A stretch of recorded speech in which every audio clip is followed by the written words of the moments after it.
para a nossa igreja, chavepix@ministeriorag, contato@ministeriorag.com.br. Lembrando que a sua oferta, o seu dízimo tem sido de muita valia. Deus tem abençoado e você faz parte de tudo que está sendo construído para a glória de Deus. É isso os avisos. Vamos à palavra de Deus nesta manhã. Eu peço licença para os irmãos para voltar um pouquinho no texto que o Cauê leu na semana passada, amém? Enquanto o Cauê se ateve ao que aconteceu ali com o povo de Israel, nesta manhã eu quero falar um pouquinho sobre a atitude do rei Ezequias, um pouquinho, e pegar como lição a vida desse homem, desse rei, e colocar sobre a nossa vida o exemplo do rei Ezequias para com o que a gente está vivendo. Convido a você a abrir novamente 2 Reis, capítulo 19. Nós vamos ler o versículo 1, depois a gente vai lá para o 14 até o 19. Primeiro vamos ler o versículo 1 do capítulo 19 de 2 Reis, depois nós vamos lá para o verso 14 até o 19.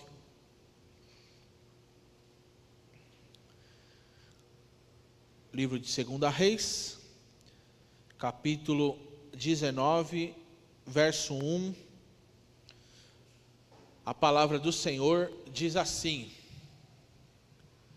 ao ouvir o relato, o rei Ezequias rasgou as suas vestes, vestiu-se com pano de saco e entrou no templo do Senhor. Agora vai lá para o verso 14 e vamos ler. Obrigado, mano. Ezequias recebeu a carta das mãos dos mensageiros e a leu. Então subiu ao templo do Senhor e estendeu-a diante do Senhor. Ezequias orou ao Senhor: Senhor Deus de Israel, cujo trono está entre os querubins, só tu és Deus sobre todos os reinos da terra. Tu criaste os céus e a terra. Dá ouvido, Senhor, e escuta. Abre os teus olhos e vê. Ouve as palavras que Senaqueribe enviou para zombar do Deus vivo. É verdade, Senhor, que os reis assírios fizeram dessas nações e dos seus territórios um deserto. Atiraram os deuses delas no fogo e os destruíram, pois não eram deuses, eram apenas madeira e pedra moldadas por mãos humanas. Agora, Senhor nosso Deus, salva-nos das mãos dele, para que todos os reinos da terra saibam que só tu, Senhor, é Deus, para que todos os reinos da terra saibam que só tu, Senhor, és Deus. Curva a sua cabeça, feche seus olhos. Vamos pedir para que Deus fale com a gente, ilumine a exposição desta palavra nesta manhã. Senhor, eu li a tua palavra, eu li os versos que fazem menção do que o Senhor fez. Agora, Pai, fala conosco por misericórdia, fala conosco por graça. Senhor, que o exemplo de Ezequias chegue ao nosso coração e nos fortaleça, nos dê ânimo, nos dê vigor, nos dê coragem esta manhã, para continuar na caminhada que o Senhor nos colocou, para a honra e glória do teu nome. Amém. Ezequias, irmão, era um crente de verdade. ele começou a reinar em Judá com 25 anos. Talvez muito novo para alguns. Mas o fato é que, apesar da pouca idade que Ezequias tinha, ele foi um homem fiel a Deus. Ele não seguiu os passos do pai dele. O pai dele, a Bíblia diz que foi um rei ímpio, foi um rei atribulado, foi um rei que adorou outros deuses, que cultuou a outras divindades. Mas quando Ezequias assume o trono, ele logo coloca as coisas no lugar. Ele lança fora toda idolatria, ele reestabelece a celebração da Páscoa, que há muito tempo os filhos de Israel não tinham celebrado. Mais do que isso, ele pega a serpente de bronze que foi feita lá no deserto e destrói ela, porque eles fizeram daquilo um objeto de adoração. O fato é, irmão, é que Ezequias era um crente de verdade, era um crente que adorava só a Deus, que dependia só de Deus, e que sabia que só existia um que poderia controlar e dirigir a sua vida. A primeira coisa que a gente deve observar com a vida de Ezequias e olhar para a nossa vida é: nós temos a Deus como único que pode resolver todas as coisas para nós? Olha para a sua vida hoje, irmão. Como Ezequias, nós somos crentes verdadeiros a ponto de qualquer área da nossa vida depender de Deus? Você depende de Deus na parte financeira? Você depende de Deus na saúde? Você depende de Deus nos seus relacionamentos? A primeira coisa que a gente aprende com Ezequias é que todas as áreas da nossa vida devem depender de Deus. Tem sido assim com a sua vida, irmão? Isso é ser um crente verdadeiro. Isso é saber que Deus controla, irmãos, não só o universo, não só a terra, Deus controla as mínimas coisas, irmãos. O caminhar de uma pequena formiga está sob o controle de Deus. Aliás, eu não preciso te lembrar, mas quem permitiu que você acordasse hoje pela manhã foi o Senhor, amém? Ele que disse: deixa eu dar mais um dia de vida para o Felipe, deixa eu despertar o irmão José lá, corre irmão José, vamos tomar café na igreja. Foi o Senhor. Ele controla tudo, irmão. Ezequias sabia disso. Por isso, o Cauê contou aqui na semana passada que o exército da Síria humilhou, acusou, ameaçou Israel. E eles vieram com fatos concretos. Olha, todos os lugares que a gente quis, nós invadimos. Todos os lugares que a gente ameaçou, nós conquistamos. Você acha mesmo que nós não vamos conquistar Israel? Você acha mesmo que nós não vamos acabar com vocês? Ezequias, ele ouve isso, e é natural, irmão, causa medo. Talvez você chegou aqui nesta manhã recebendo uma ameaça, talvez é da vida, talvez é da sociedade, talvez é do inimigo em pessoa, está te ameaçando, e como Ezequias, você está temendo. Nós tememos, quando vem as coisas, quando vem as dificuldades, as crises, nós tememos. E é engraçado que eu disse isso aqui na terça-feira. O diabo, ele só vem nos mostrar coisa concreta. Talvez nós estamos vivendo crise no casamento, e ele mostra para nós uma família destruída. Ele diz: olha lá eu destruí, lá eu consegui. Talvez nós estamos vivendo crises financeiras, e ele mostra alguém na lama, derrotado, destruído, e ele diz: está vendo lá? Lá fui eu também. O diabo, ele vem com coisas concretas e nos causa temor, para nos amedrontar, para tentar desestabilizar a minha e a sua vida. Mas a pergunta nesta manhã a nós é: qual a nossa atitude perante a crise? Qual a nossa atitude quando a notícia mal vem? E ela vem, irmão. A palavra diz que nós devemos estar firmes para suportar o dia mau. Já pensou? Vamos pegar um caso mais recente aqui, a sobrinha do Alex, a Lorena. Durante a semana, começou a sentir dores, foi uma vez no médico, tomou remédio. Não, vai para casa, não é nada. Vamos observar. Chegou na quinta, passou mal de novo. Dor, vamos fazer exame, cirurgia. Irmão, estava bem, um dia, tudo tranquilo, mas a notícia mal chega, sem pedir permissão, sem perguntar se a gente quer. A crise chega, a notícia ruim bate a porta, a crise chega até nós.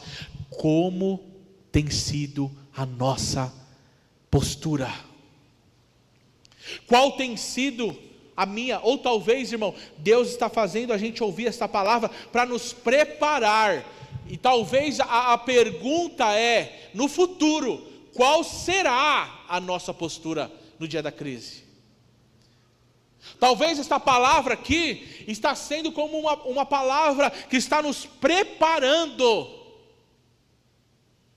Qual será a minha e a sua postura o dia que a crise chegar, o dia que o mensageiro de Satanás bater na nossa porta e dizer: está vendo lá? Lá eu destruí, lá eu acabei, você será o próximo, a tua casa é a próxima, a tua família é a próxima, a tua finança é o próximo. Qual será a nossa atitude?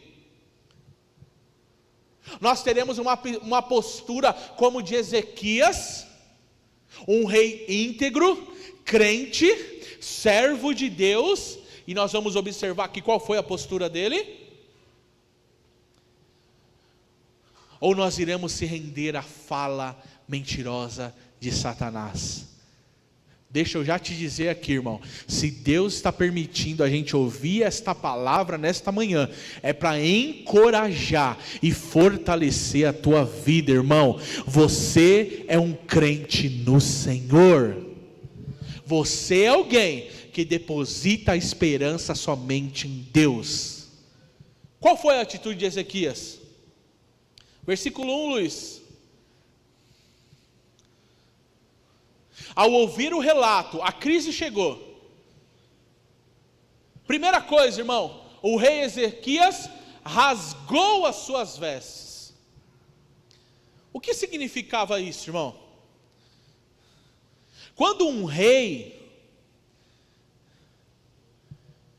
quando alguém que servia a Deus tomava essa atitude de rasgar as vestes, primeiro, ouça isso aqui que é importante, ó. Ele estava querendo dizer publicamente que as coisas não estavam bem. O rasgar das vestes publicamente, para um rei, para um sacerdote, para um homem, para uma mulher de Deus, era primeiro declarando: algo não está bem na minha casa, algo não está bem na minha vida. Ouça isso aqui, irmão, talvez você esteja passando ou vá passar, mas o convite de Deus para nós nesta manhã é não sofrer sozinho, é não sofrer sozinha. Rasgar a veste é dizer: eu estou em crise. Um rei, irmão, já pensou? Um rei que tem toda a sua roupa, o seu traje, de repente ele está rasgando a veste, como quem dizia: eu sou rei, mas eu também sou humano.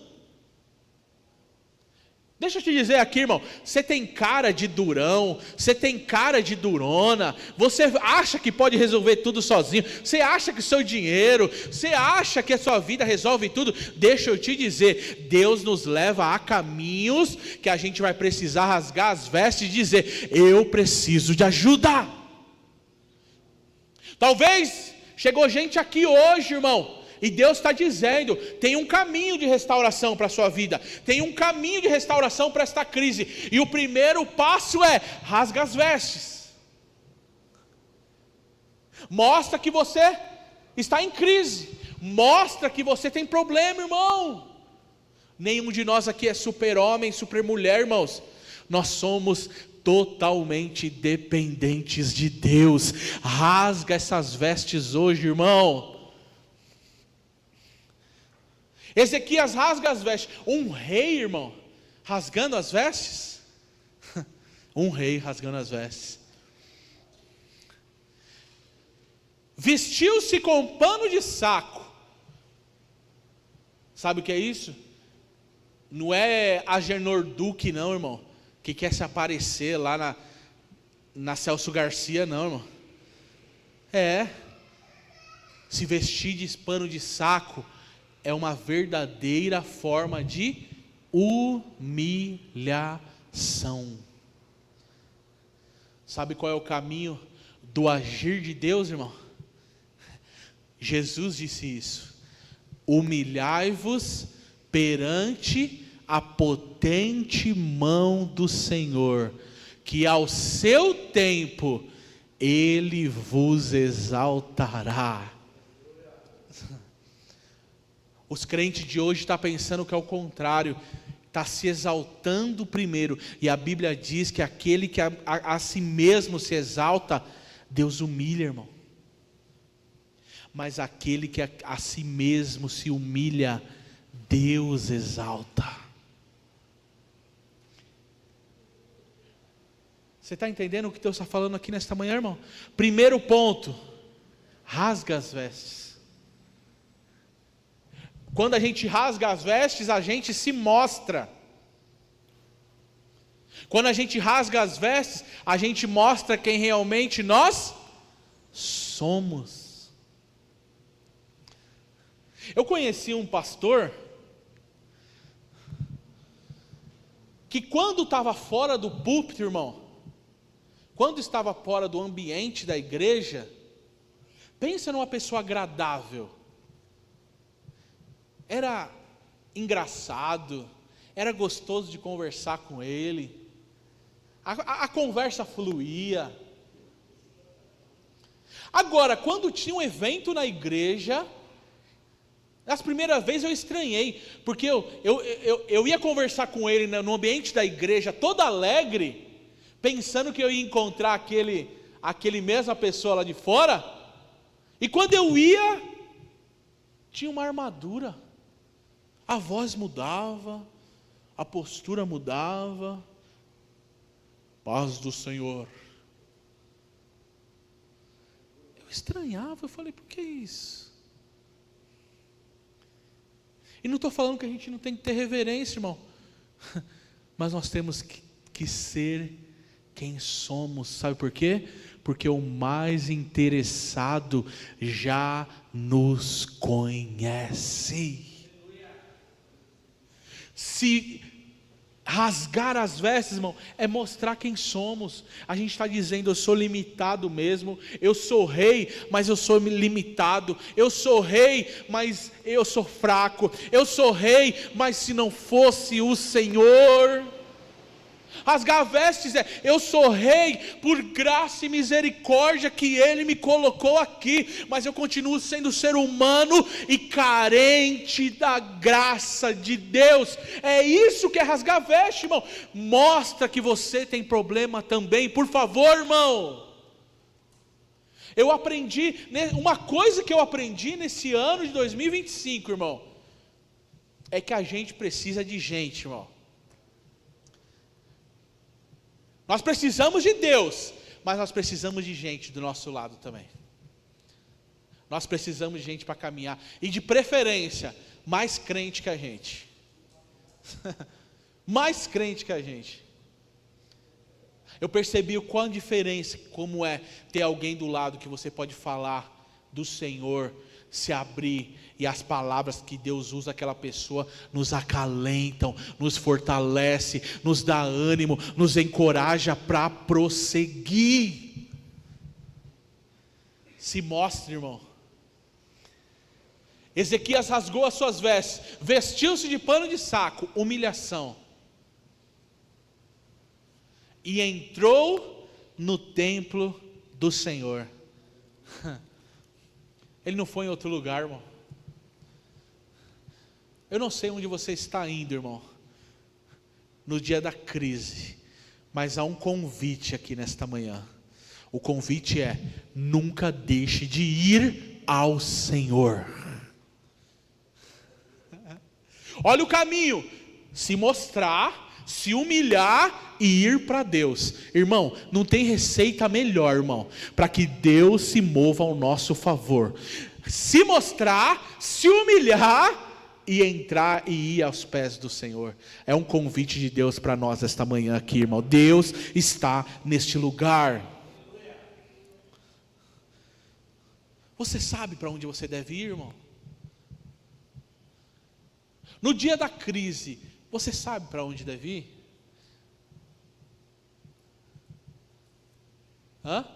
Ou a gente fica igual uma barata tonta, vou para cá, vou para lá?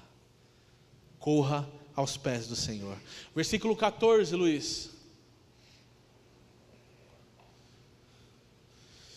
Após esse versículo 1, aonde ele faz todo esse procedimento, vão até o profeta Isaías.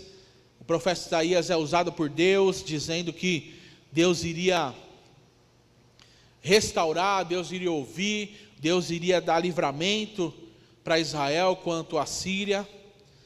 Só que o inimigo, ele não fica contente, ele traz uma contrapartida, ele aumenta a investida, irmão. Eu não sei com vocês, irmão, mas me parece, eu não sei se é só com a minha vida, que quando a gente recebe uma palavra de Deus, vem num culto, recebe uma palavra de Deus, sai renovado, as coisas parecem que pioram. Eu não sei se é só comigo não, irmão, mas parece que vai na semana, a luta parece que triplica, as afrontas parece que aumentam. Fala: Senhor, você falou ontem comigo, misericórdia, falou ontem comigo no culto, eu saí renovado, e essa semana, essa tribulação, essa luta. Irmão, se prepara. O inimigo não está contente, o inimigo não fica feliz, ele aumenta a investida a ponto. Põe o versículo 10, Luiz, para a gente. Lembra o que ele falou para Ezequias depois de Isaías falar com ele? Olha o recado que ele manda: digam a Ezequias, rei de Judá, não deixe que o Deus na qual você confie te engane. Irmão, o inimigo está dizendo que Deus está enganando o povo, irmão. Será que com o nosso dia é diferente? Está colocando em descrédito a palavra de Deus. O inimigo continua com a mesma estratégia, irmão: descredibilizar a palavra de Deus que você recebeu. Mas nessa manhã ele vai ser vencido em nome de Jesus. 14, Luiz. Ezequias recebeu a carta de Isaías, das mãos dos mensageiros, e a leu. Então subiu ao templo do Senhor e estendeu essa carta diante de Deus. 15.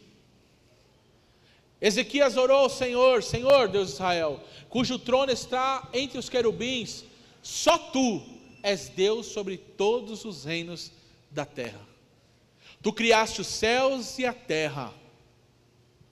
Dá ouvido, Senhor, escuta, abre os teus olhos e vê, ouve as palavras de Senaqueribe, enviou para zombar de Deus vivo. É verdade, Senhor, que os reis assírios fizeram dessas nações e dos seus territórios um deserto. Atiraram os deuses delas no fogo e as destruíram, pois não eram deuses, eram apenas madeira e pedra moldada por mãos humanas. Agora, Senhor nosso Deus, salva-nos das mãos dele, para que todos os reinos da terra saibam que só tu, Senhor, és Deus. Sabe o que Ezequias fez, irmão? E que está faltando para mim e para você fazer? Depositou. Não uma parte da esperança, não um pouco da esperança. Ezequias depositou toda a sua confiança, esperança no Senhor, em Deus. Esta palavra aqui tem que falar com a gente, irmão. Sabe por quê? Porque nós já não estamos crendo.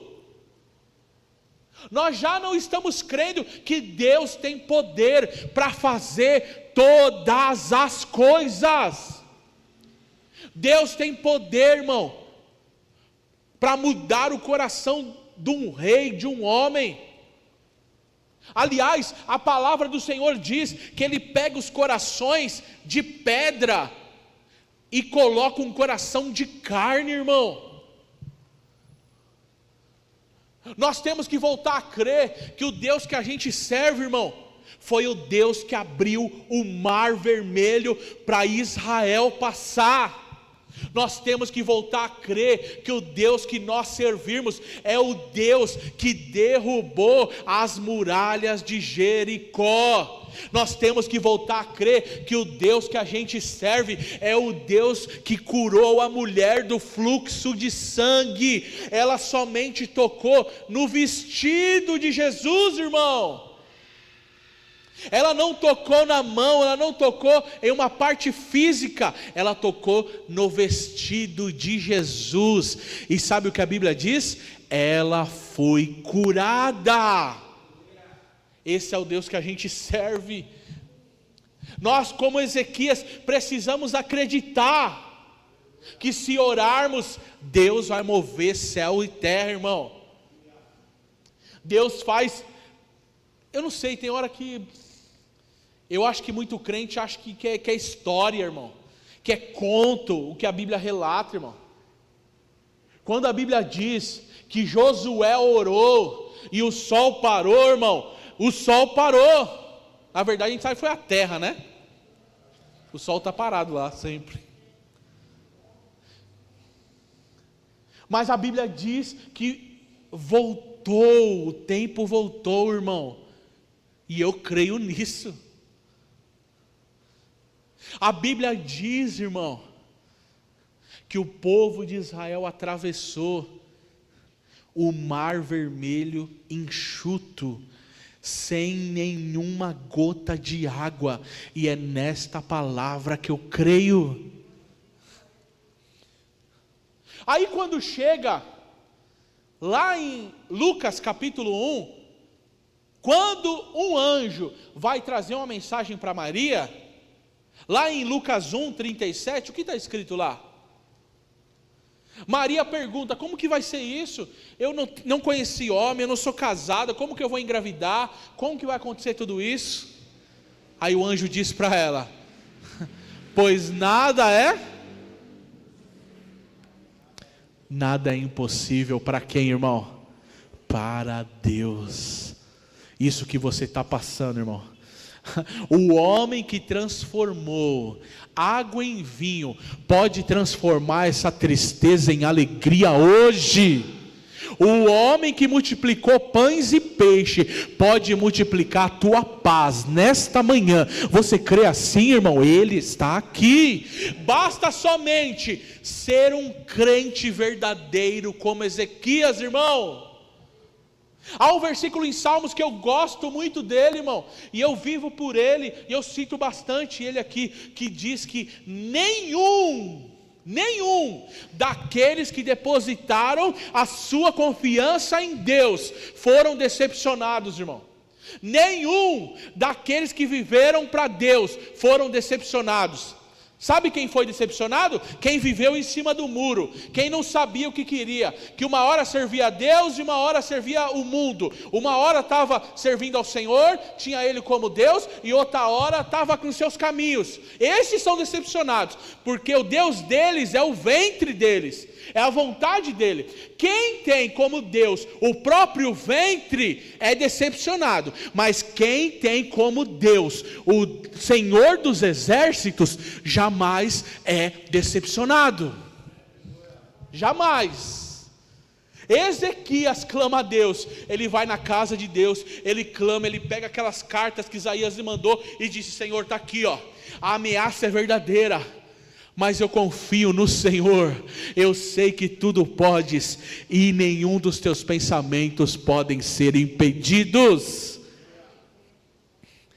Deus responde no versículo 20, olha o que Deus responde no versículo 20, 2 Reis 19:20. Então Isaías, filho de Amós, enviou uma mensagem a Ezequias: assim diz o Senhor, o Deus de Israel, ouvi a sua oração acerca de Senaqueribe, o rei da Síria. 21. E aí Deus começa toda uma sentença. Essa é a palavra que o Senhor falou contra ele. E aí começa, irmão, toda uma sentença contra o rei da Síria e esse povo que incomodava tanto Israel. Deixa eu te dizer uma coisa aqui nesta manhã, irmão. Deus está vendo a tua aflição. Receba esta palavra no teu coração, irmão. Deus está vendo a tua aflição. E se tiver um crente verdadeiro, tiver um crente que deposita a confiança tão somente, exclusivamente nele, ele responderá. Mas como vai ser, pastor? Como que ele vai fazer? Eu não sei, irmão, como ele vai fazer, mas de uma coisa eu sei, ele faz. O Deus de Ezequias é o Deus que a gente serve. Deixa eu te dizer, irmão, não espere coisa simples. Observe isso. Não espere coisa simples. Não espere 1 mais 1 ser 2, irmão. Não espere. Nós vamos ver na conclusão dessa mensagem. Não espere. Talvez você diz assim: olha, para a solução que eu estou vivendo nesta área, a solução é essa outra aqui. Não espere isso, irmão. Deus tem teus caminhos. E já receba no teu coração aí agora, ó, vai te surpreender. O caminho que Deus vai fazer vai te surpreender, porque Ele é Deus que nos surpreende. Receba esta palavra no teu coração esta manhã. O Deus de Ezequias está aqui. Se coloque em pé, irmãos, vamos orar. Vamos orar. Qual é a nossa postura, irmão? Qual é a nossa postura mediante a crise? Lá no começo, no versículo 1, rasga as vestes.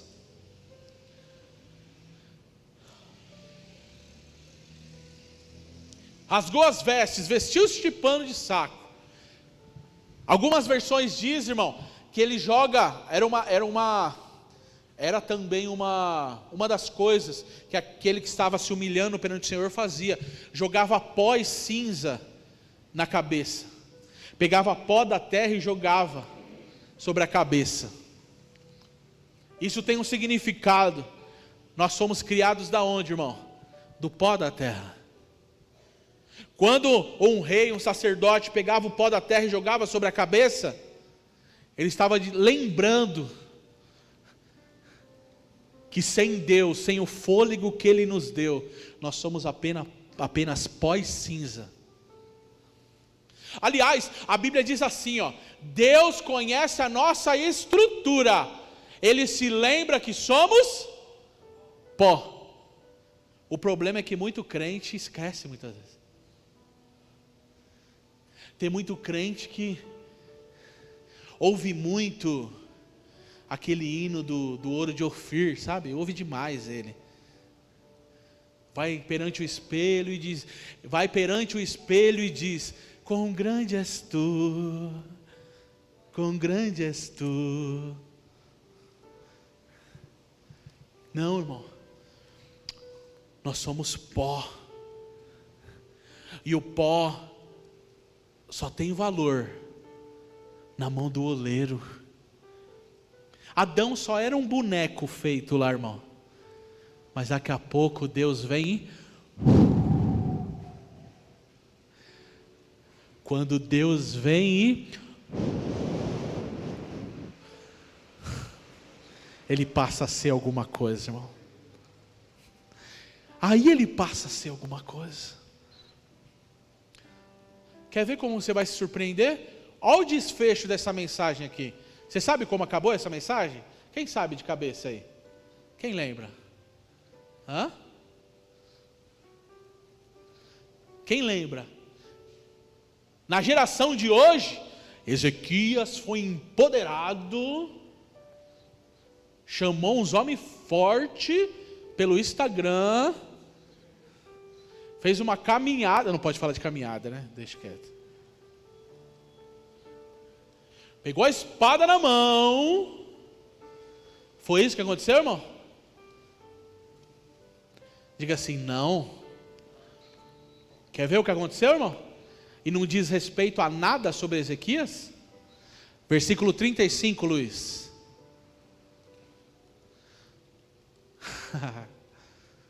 Preciso nem ler, né, irmão? Lê aí.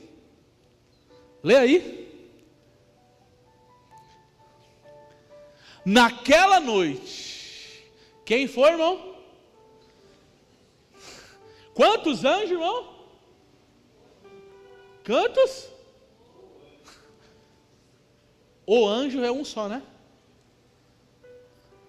Algumas versões acreditam que isso aqui possa ser uma teofania, ou anjo faz menção a Cristo, mas vamos pensar que é um anjo comum, um anjo.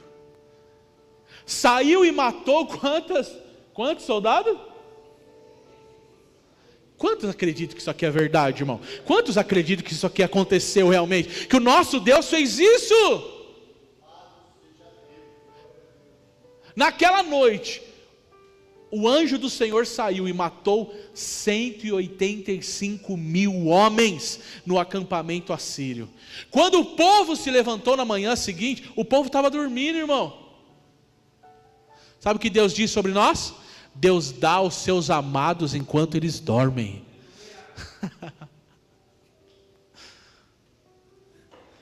Vira para o irmão e fala, vai dormir, irmão.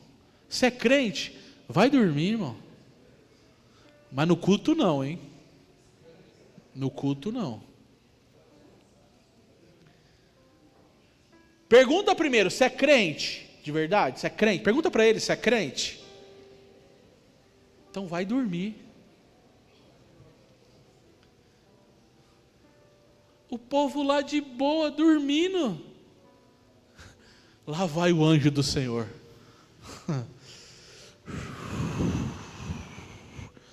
185 mil homens no acampamento assírio. Quando o povo se levantou de manhã seguinte, o lugar estava repleto de cadáveres. 36, Luiz. Então, Senaqueribe, ouça isso aqui, irmão, rei da Síria, desmontou o acampamento. Você não entendeu não, irmão? Você não entendeu. O inimigo está levantando acampamento hoje, lá da tua casa, da tua família, da tua história, do que você está vivendo, da tua crise. O inimigo está hoje desmontando o acampamento, porque o Senhor já nos deu vitória. Desmontou o acampamento e foi embora, voltou para Nínive. Podia terminar assim, ó, e nunca mais voltou. E lá permaneceu. Agradeça a Deus aí, irmão. Feche seus olhos. Fala, obrigado, Senhor. Qual que é o nosso dever então, irmão? Sabe qual que é o nosso dever então? Como Ezequias, ser um crente verdadeiro, irmão. Ser um crente fiel. Ser um crente que deposita apenas em Deus a nossa esperança, a nossa confiança, o nosso coração. Esse é o nosso dever. Porque se formos fiéis, se formos crentes verdadeiros, nenhum daqueles que depositaram a confiança em Deus foram decepcionados. Nos ajuda, Senhor. Eis aqui a tua igreja, eis aqui a tua casa, Pai. Eis aqui os teus filhos, eis aqui, Senhor, cada um de nós. Nos ajuda, Senhor, a sermos crentes verdadeiros. Nos ajuda, Senhor, a sermos fiéis a Ti. Nos ajuda, Pai, tão somente ter Deus como centro das nossas vidas em todas as áreas, Pai. Tu és Deus da nossa finança, Tu és Deus do nosso sentimento, Tu és Deus, Senhor, da nossa saúde, Tu és Deus da nossa família, Tu és Deus do nosso ministério. Não há uma só área sequer que o Senhor não seja Deus para nós. Nos ajuda, Pai, nos fortalece a andar, a rasgar as nossas vestes, nos mostrar quem realmente somos, Pai, para Ti. Nos ajuda, meu Pai, a jogar pó em cinza sobre nós, lembrarmos a nossa estrutura, que dependemos de Ti. Nos ajude, Senhor, para a glória do Teu nome, a buscar na Tua casa, a buscar no lugar certo, aonde, Senhor, esta crise pode ser resolvida.